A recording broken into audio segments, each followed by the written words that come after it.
Good afternoon, everyone. Thank you for joining us. You should hopefully be able to see Sarina Wiegman, England women's head coach, on screen now.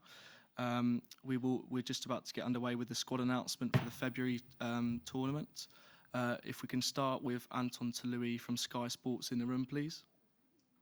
Hi. See you. Welcome back. Yeah. 24-player squad just announced. Thoughts and what were the tough selection choices?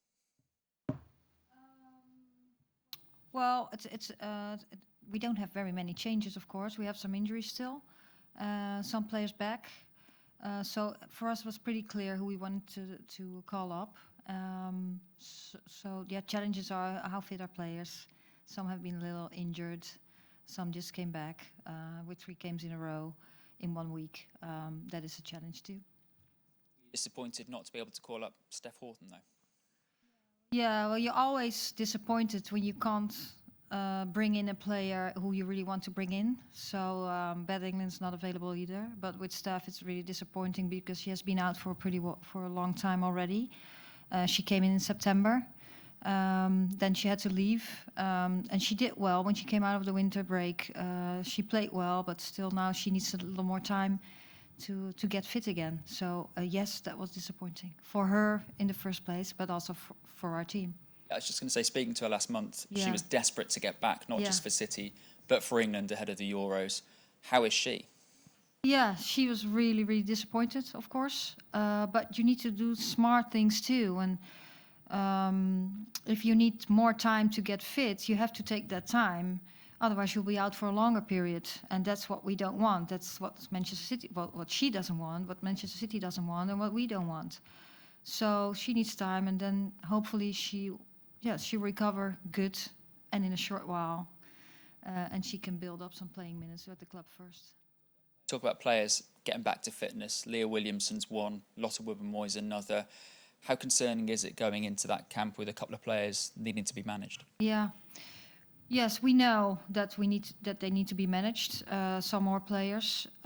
It's just waiting now for the weekend because there's some very tough games again, which is really exciting too because we had already some very very competitive games. The competition is really close, and then we'll see how players come in. And although we played 3 matches, we'll play lots of players, and we do have to manage some load because 3 games in 6 days is much, which also gives an opportunity to give other players minutes and to get to know even better what the squad is like. Lucy Bronze is back, though. You must be pretty delighted to be working with her finally. Yeah. We all know what she can bring on the pitch, but also, is she in for a shout of being captain? Well, I haven't talked to the players yet. I expected this question again. Now, I first do this discussion with the players when they come in, when we are live. And after that, I'll tell you. It must be delighted to have Lucy back. Yes, absolutely. She's delighted, and I am too. So finally, we can start working together. Finally, for me, you've been looking for world-class opposition.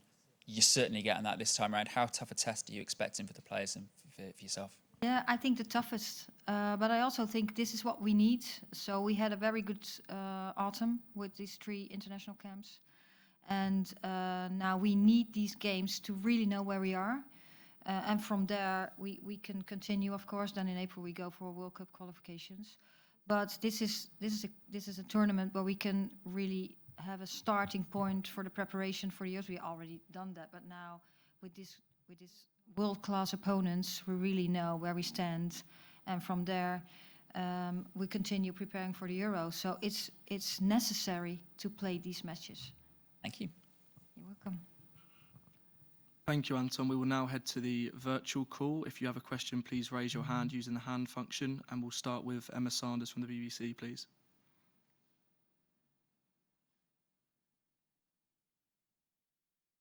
Hi, Sarina, can you hear me? Hi. Yes, hi. I hope you're well. Yeah, just touching on sort of the players that are coming back from injury. Ellie, Roebuck as well. Obviously, an exciting young goalkeeper. Are you excited to work with her? Yeah, sure. She hasn't been able to be in either. Now she's playing. She's done well. I'm really looking forward to start working with her too. Yeah, and there's nice competition for that #1 spot as well, isn't there? Obviously, Mary has done well under you so far, although, as you've alluded to, she's not yet been tested. So you're looking forward to seeing, the goalkeepers and the defenders sort of being tested in this February camp. Yeah, absolutely. And I think we have very good goalkeepers. We have a very good squad, I think.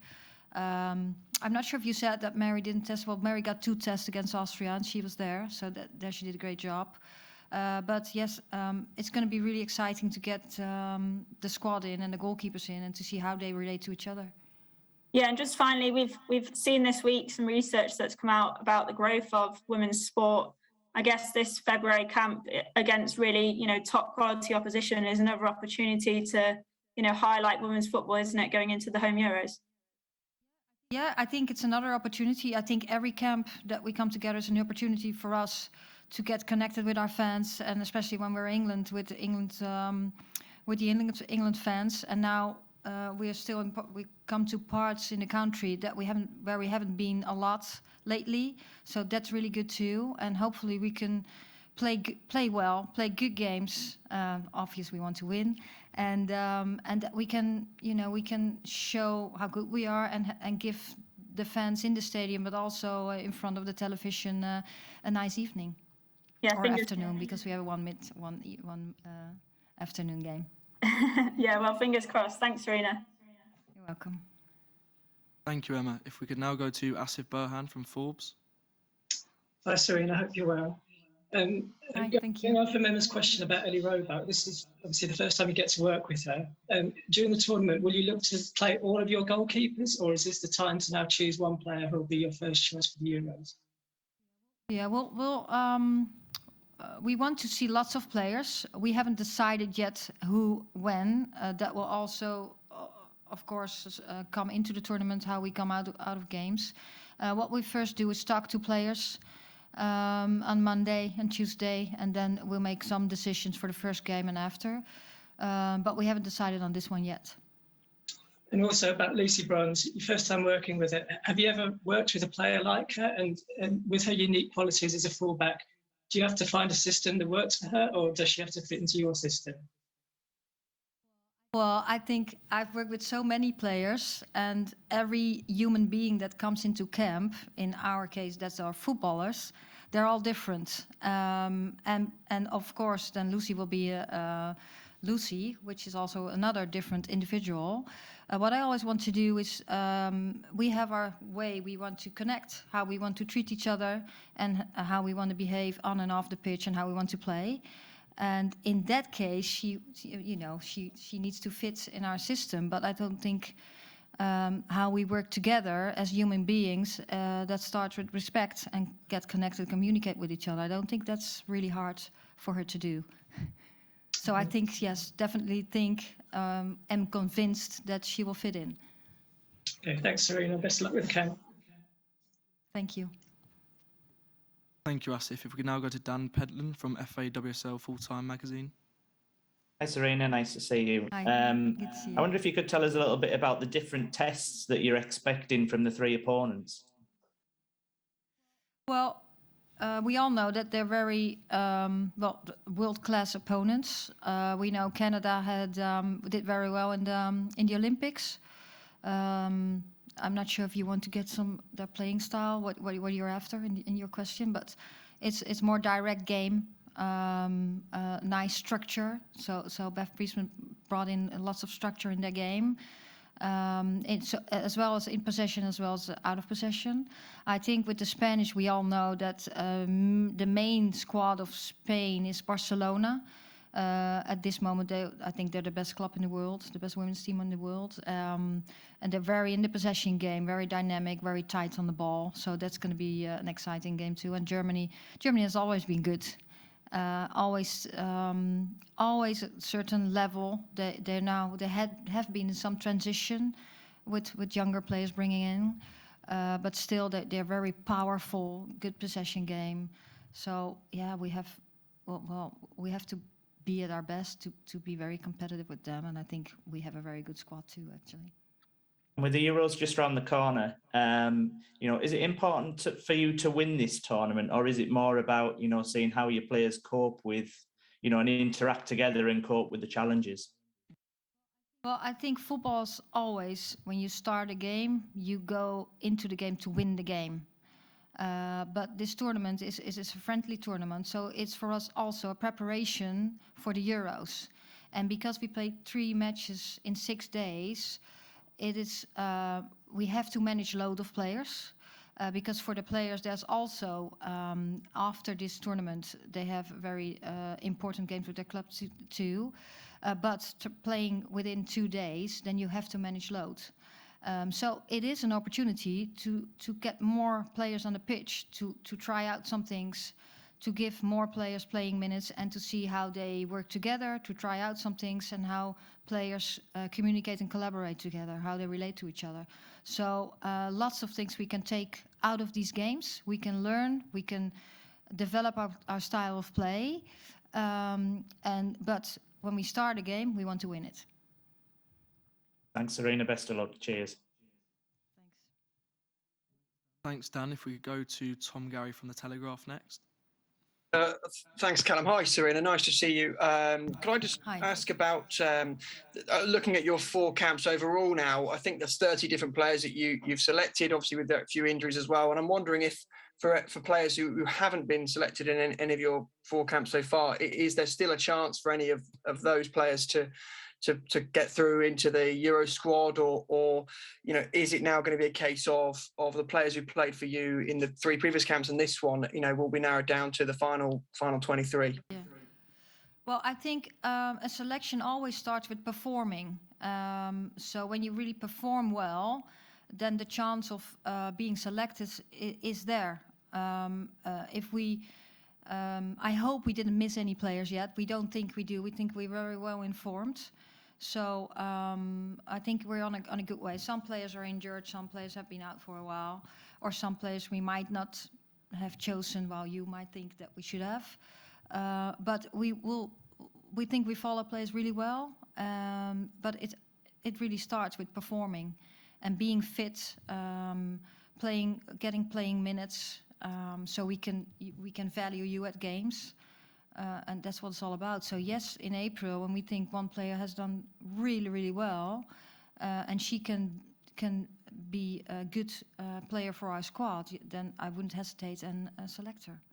Thank you. And could I just, on a different topic, ask a bit about Frank Kirby, who has been listed as a midfielder in your current squad? Is that an indicator that you're looking to play her a bit deeper, or might she still play up front if that opportunity arises?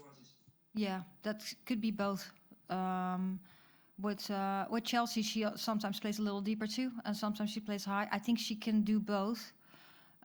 So it's for us just trying out things and see what's the best for the team and where we can benefit the most from her qualities. Okay, thank you very much for your time. Thank you. Thank you. Thank you, Tom. If we can now go to Sophie from Girls on the Ball. Hi, Sarina. I was just been seeing around the WSL. Really, what have you made of the standard your players are playing at in the league, which is really competitive and exciting at the moment? Yes, it is. Well, I just mentioned it to Anton too.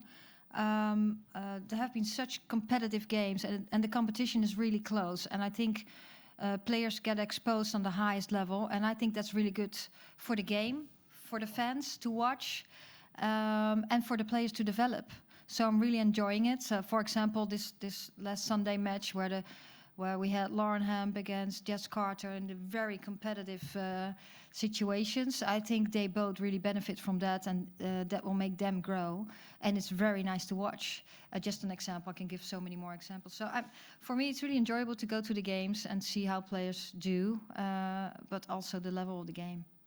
For sure. And you're on the road once again. You're going to 3 more big venues in football. How good is it to keep travelling around England and see these big historic stadia as well and playing them? Yeah, I think that's really good. I think it's good that we travel a little bit around the country so we get connected with our fans in those areas too. I think it's good to play in big stadiums. I hope now, we have had, well, COVID is still around, but now it's open and people can come to the stadium.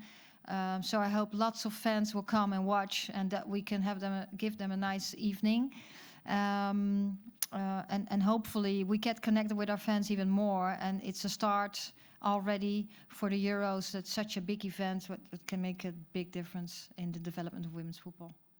And finally, England-Spain is a bit of a new fixture, but England-Canada and England-Germany have a lot of history behind them in the fixtures. Are you aware of that history, and will that spur your side on, do you think?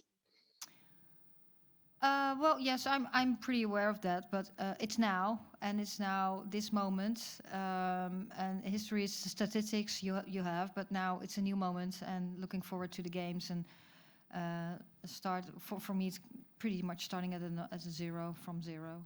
Okay, thank you. You're welcome. Thank you, Sophie. I can't see any more hands raised, so if there are no more questions, we will draw the press conference to a close there. Thank you, everyone, and have a good evening. Thank you. Thank you. Thank you very much.